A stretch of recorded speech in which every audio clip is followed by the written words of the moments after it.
Europe 1. Le grand direct des médias avec Thomas Joubert. Et le fait média du jour, c'est le défilé du 14 juillet retransmis hier matin sur TF1 et sur France 2. Les deux chaînes ont déployé de grands moyens et rivalisé d'imagination pour proposer du grand spectacle avec des enjeux importants pour les deux chaînes. On va voir tout ça en détail avec notre expert média Thomas Hill que je suis ravi d'accueillir dans cette émission. Bonjour Thomas. Donc qui a remporté ce match d'audience entre TF1 et France 2? On a les chiffres, ils viennent de tomber. Oui, vous savez, le 14 juillet, c'est devenu l'un des grands rendez-vous qui permet aux deux rédactions de se mesurer l'une à l'autre. Pendant longtemps, TF1 a dominé, mais en 2010 et 2011, France 2 a réussi à passer en tête. TF1 avait donc totalement changé son dispositif l'an dernier avec, vous le savez, l'arrivée de Gilles Boulot et avait réussi à repasser devant d'une très courte tête avec seulement quelques 100 000 téléspectateurs d'avance. Donc on attendait les chiffres d'audience, ils viennent de tomber et c'est donc TF1 qui l'emporte une nouvelle fois de très très peu. TF1 à la présentation avec Gilles Boulot et Anne-Claire Coudray, 32,2% de part de marché, 2,9 millions de téléspectateurs. Quand France 2 avec Marie Drucker et Pierre Servant aux commentaires sont à 31,1% et 2 700 000 téléspectateurs. Donc une différence d'environ 200 000 téléspectateurs, c'est vraiment pas grand chose une nouvelle fois et on constate quand même qu'il y a une légère baisse par rapport à l'année dernière, un petit peu moins de monde devant l'écran cette fois-ci. Et il faut dire que cette année, d'un côté comme de l'autre, le dispositif était particulièrement impressionnant. Ah oui, ça, les deux chaînes avaient vraiment mis le paquet pour tenter de remporter ce match hautement symbolique. Déjà depuis une semaine dans les JT des deux chaînes, vous avez peut-être vu ces reportages sur la préparation du 14 juillet avec un petit logo spécial en bas d'écran. En fait, ces reportages, ils avaient surtout pour intérêt de servir de bande-annonce pour la cérémonie, puisqu'à chaque fois, on nous rappelait avec insistance le rendez-vous de dimanche et l'importance du dispositif mis en place. Mais en fait, il faut savoir que pour ce qui est de la cérémonie elle-même, les deux chaînes disposent exactement des mêmes images, fournies une année par TF1, l'année suivante par France 2. Cette année, c'était France 2. Et ensuite, chaque chaîne a son propre réalisateur qui choisit les plans qu'il veut mettre en avant. Ah, ça c'est intéressant. À la base, donc il y a les mêmes images et ensuite chaque chaîne choisit un petit peu son traitement. Comment du coup elles font pour marquer leur différence? D'abord, chacune ajoute évidemment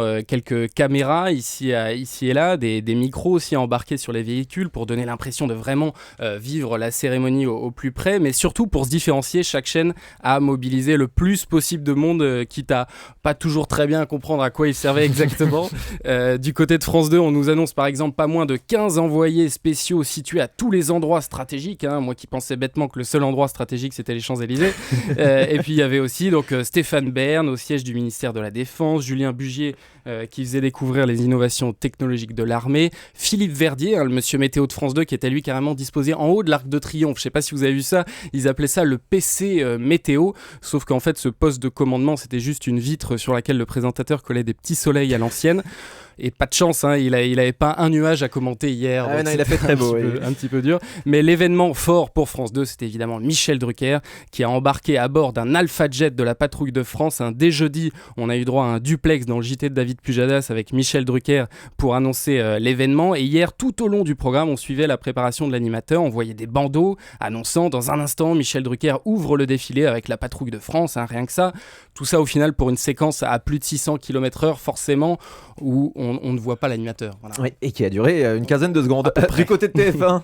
Et là aussi on avait un homme embarqué, c'était Louis Baudin, le présentateur météo, qui était à bord d'un gros porteur pour commenter son passage au-dessus des Champs-Élysées. Mais là, l'événement, la figure populaire de la chaîne sur laquelle il teasait tout au long du programme, c'était Denis Brognard qui allait participer à une démonstration de récupération d'un homme blessé sur la place des Invalides. En clair, ça consistait à descendre quelques mètres d'un hélicoptère le long d'une corde. À vue de nez, moi j'aurais dit qu'il y avait 4-5 mètres maximum. Rien de vraiment très très impressionnant, mais tout ça mis en scène et mis en sauce, voilà ce que ça donne.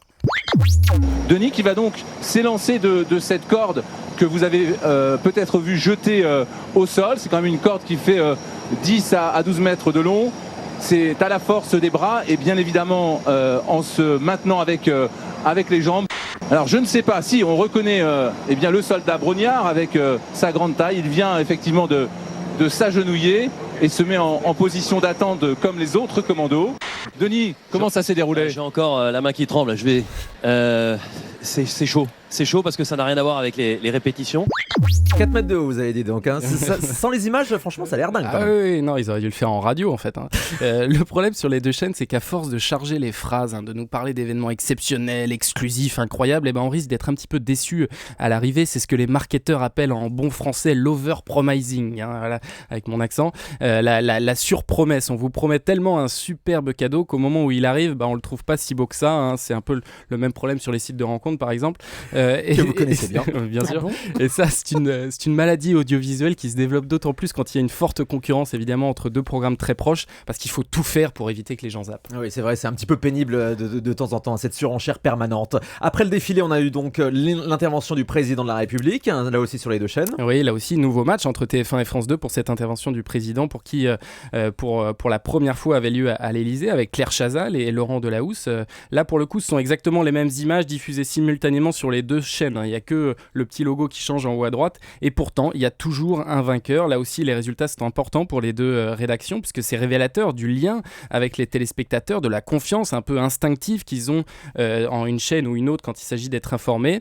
Eh bien, cette année, c'est encore TF1 qui l'emporte. 3,9 millions de téléspectateurs contre 2,9 millions pour France 2. Au total, 6,8 millions de téléspectateurs ont regardé cette intervention du président Hollande. C'est beaucoup moins bien que l'année dernière où il y avait eu 9,3 millions de téléspectateurs, mais c'était aussi sa première interview en tant que président. Elle était donc forcément beaucoup plus attendue. Et il faisait également très beau, donc peut-être que les gens ont également profité du soleil. On sera avec Claire Chazal dans 5 minutes en direct pour débriefer cet entretien présidentiel. Merci beaucoup Thomas, et on vous retrouve tout à l'heure à 9h30 pour le journal des médias.